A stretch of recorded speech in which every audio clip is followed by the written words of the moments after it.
The Minoan civilization rose on the island of Crete during the Bronze Age, becoming the first advanced society of Europe and leaving an everlasting legacy for their successors to follow for millennia to come.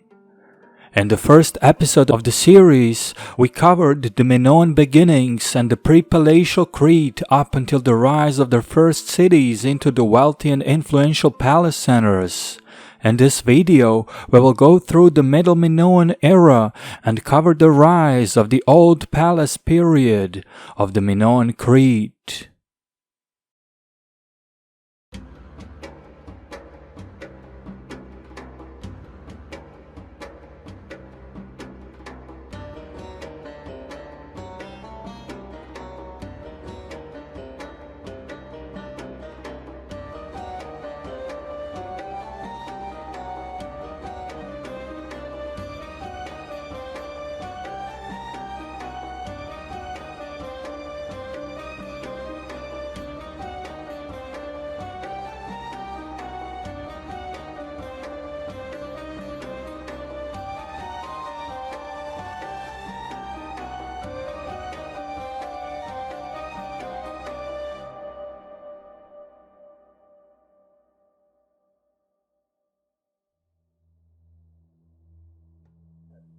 The time period of the end of the third and the beginning of the second millennium BCE is usually taken as the starting point of the era known as Middle Minoan, roughly corresponding to the emergence of the first palace centers or the Old Palace period on Crete.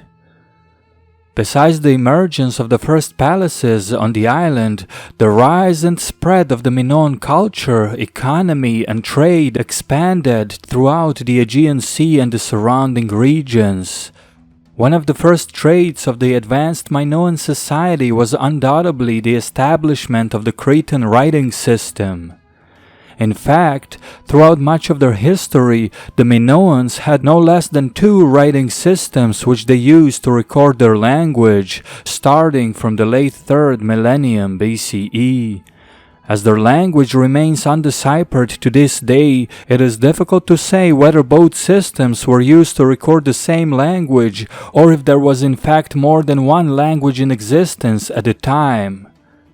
The older of the two, called the Cretan hieroglyphics, mostly appears through inscriptions on seals and sea stones, as well as numerous clay documents around the palace centers of Knossos and Malea, and also the city of Petras in the northeastern part of the island. The younger and more famous of the two, the Linear A script, seemed to have emerged at the beginning of the second millennium BCE and was in widespread use throughout Crete as well as the Aegean islands and other areas where the Minoan influence was present. Linear A, while also undeciphered, was almost certainly used for the administrative and commercial purposes, including record-keeping, trade, and other day-to-day activities of the palace centers. Such widespread use of the Linear A script, as opposed to limited and yet parallel use of the Cretan hieroglyphics, opens a possibility of the older hieroglyphic script being used for the religious purposes. This, however, as well as other possible reasons for the existence of 2 separate scripts, remain difficult to establish.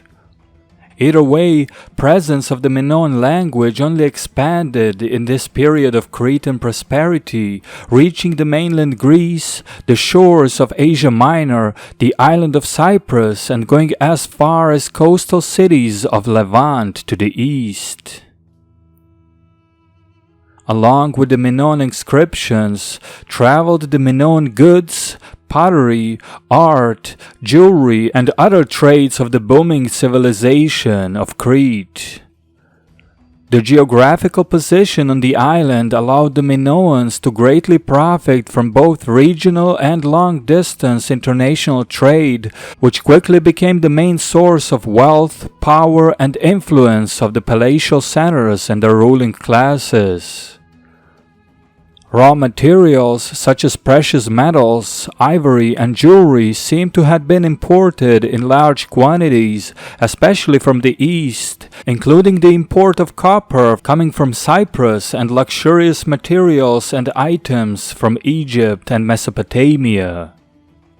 Among the exports were grain, oil, wine, sheep wool, pottery, and luxury crafts.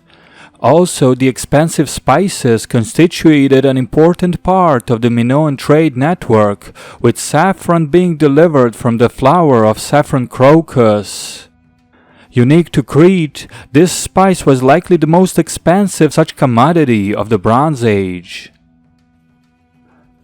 The biggest trading as well as political center on Crete was its capital city, Knossos, which grew to hold a population of nearly 20,000 inhabitants and more than likely exercised certain form of authority over the other centers, the most important of which, besides already established Phaesos and Gurnia, now included Malia on the northern coast and Zakros on the far east of the island, as well as a number of other smaller palace centers emerging in numbers. The palace center economy was based on the authority of the administration, which oversaw the production of goods in their respective areas. The goods would be collected by the palace officials and stored inside the palatial centers, which besides the ruling elites, also served as home to craftsmen and artisans who created products such as pottery, luxury items, and weaponry. All of these resources would then be redistributed according to the agenda, satisfying the needs of both aristocracy and the common people. The Minoan military was predictably focused on its naval strength, and although Minoans were not a militant society and did not have war embodied in their culture, they nevertheless maintained a strong fleet in order to keep the trade routes secure and prevent any possible attack on their island. Being located far away from the great powers of the East enabled the Minoans to relatively freely and peacefully expand their influence throughout the Aegean and Asia Minor. The nearby Cycladic centers, which had previously influenced the Minoans during their early days, were now integrated into the Minoan trade and political network and eventually assimilated by the expanding Minoans. By 1700 BCE, the Minoan civilization was at the point of full political, cultural, and economic expansion. However, it was at this time that a large disturbance happened on the island of Crete.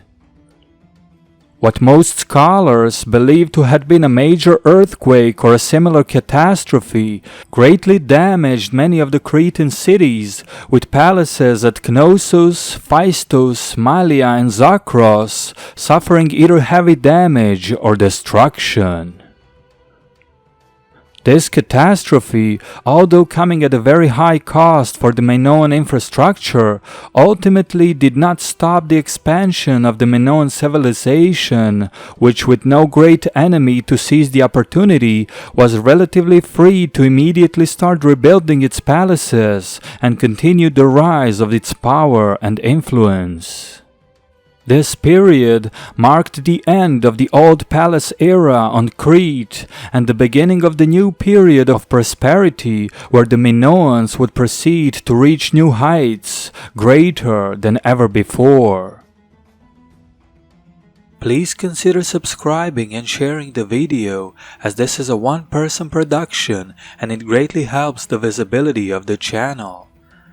Special thanks to History with Sai, Nico, Panayotis Yiannopoulos, Fred Leckie, and Estate Care for their continuous support. If you wish to become a Patreon member, please click the link in the video description. This was WanaxTV, and we'll see you again soon.